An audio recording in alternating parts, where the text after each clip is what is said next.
প্রিয় দর্শক মণ্ডলী, জেনজি ৭১-এ আপনাকে স্বাগতম। নারায়ণগঞ্জ সিটি কর্পোরেশনের সাবেক মেয়র ডাক্তার সেলিনা হায়াৎ আইভীকে ৯ মে গ্রেপ্তার করেছে পুলিশ।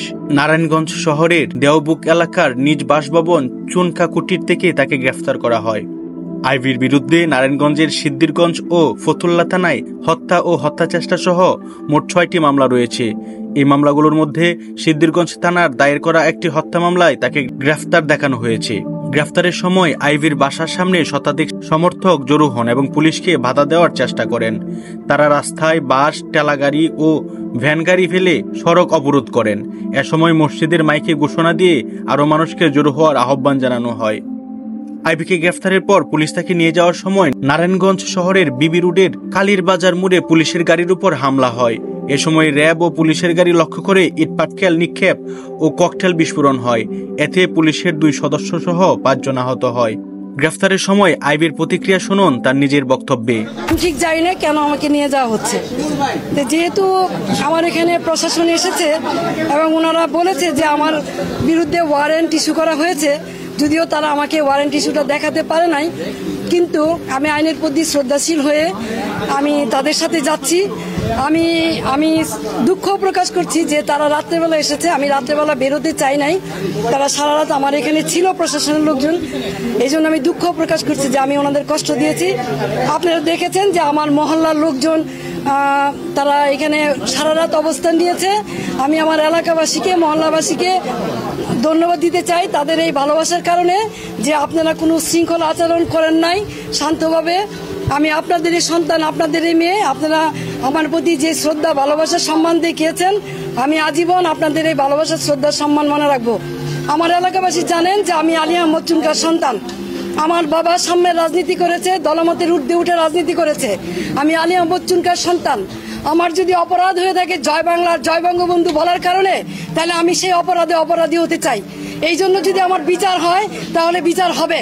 কিন্তু নারায়ণগঞ্জ শহরে 21 বছর আপনাদেরকে আমি সেবা দিয়েছি, কোনোদিন কেউ বলতে পারবেন না দলের প্রতি আঘাত করেছি অথবা কাউকে আমি কোনো ধরনের বৈষম্য আচরণ করেছি। দলমতের ঊর্ধ্বে উঠে নিজের দলের ভিতরে থেকে তারপরও মানুষের কল্যাণে কাজ করার চেষ্টা করেছি।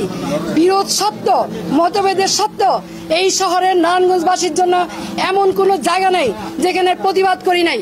তৌকি হত্যা সহ সকল হত্যাকাণ্ডে যখন নারায়ণগঞ্জবাসী একদম চুপ ছিল, কেউ কোনো কথা বলে নাই, তখন আইভী আওয়াজ তুলেছে, এই শহরের মানুষকে কথা বলা শিখিয়েছে, অন্যায়ের বিরুদ্ধে প্রতিবাদ করা শিখিয়েছে। আজকে সেই আইভীকে কিসের জুলুমে, কিসের কারণে, কি কারণে গ্রেপ্তার করা হচ্ছে আমি ঠিক জানি না। কিন্তু যেহেতু আমাকে গ্রেপ্তার করা হচ্ছে, আমি নারায়ণগঞ্জবাসীর কাছে একটাই অনুরোধ করব, আপনারা যেভাবে আমার পাশে ছিলেন, আমার পরিবারের পাশে ছিলেন, আমার পাশে থাকবেন। আপনারা সকলেই জানেন 1 মাস হয়নি আমার ছোট ভাই, অত্যন্ত আদরের ছোট ভাই মোহাম্মদ আলী রেজা রিপনকে আমরা হারিয়েছি। আর সেই ভাইয়ের সুখ এখনো বুঝতে পাই নাই। 3টা ছোট ছোট বাচ্চা, নাবালক বাচ্চা, তার মাঝখান দিয়ে আমাকে এইভাবে অ্যারেস্ট করা হলো, যেখানে আমার বড় ভাই নাই, বোন নাই, আমি সবার বড়। 3টা ছোট ছোট বাচ্চা এবং 1 মাস হয়নি আমার ভাই মারা গেছে এবং ওদের মাও নাই। 4 বছর আগে ওদের মা মারা গেছে। এইরকম এই অবস্থায় কি কারণে? আমি কি কোনো জুলুমবাজ? আমি কি হত্যা করেছি? আমি কি চাঁদাবাজি করেছি? আমি কি নারায়ণগঞ্জ শহরে এমন কোন রেকর্ড আমার আছে যে আমি কোনোদিন কোনো বিরোধী দলকে আঘাত করেছি? তাহলে কিসের জন্য, কি কারণে, কোন ষড়যন্ত্রের কারণে, কার স্বার্থে আমাকে অ্যারেস্ট করা হলো? আমিও প্রশাসনের কাছে জানতে চাই। বর্তমান যারা সরকার আছেন, সাম্যের কথা বলেছেন, বৈষম্যের বিরুদ্ধে আপনারা আন্দোলন করেছেন, সরকার হটিয়ে নতুন সরকার এসেছেন, তাহলে কি এই বৈষম্য? তাহলে অনেস্ট রাজনীতির, সততার কিসের মূল্যায়ন? আমি তো বাড়িতেই ছিলাম, আমি তো পালাই নেই, তাহলে এইভাবে আমাকে অ্যারেস্ট করতে হলো কেন? সেই জবাব জনগণের কাছে চাই, জনগণই দিবে ইনশাল্লাহ।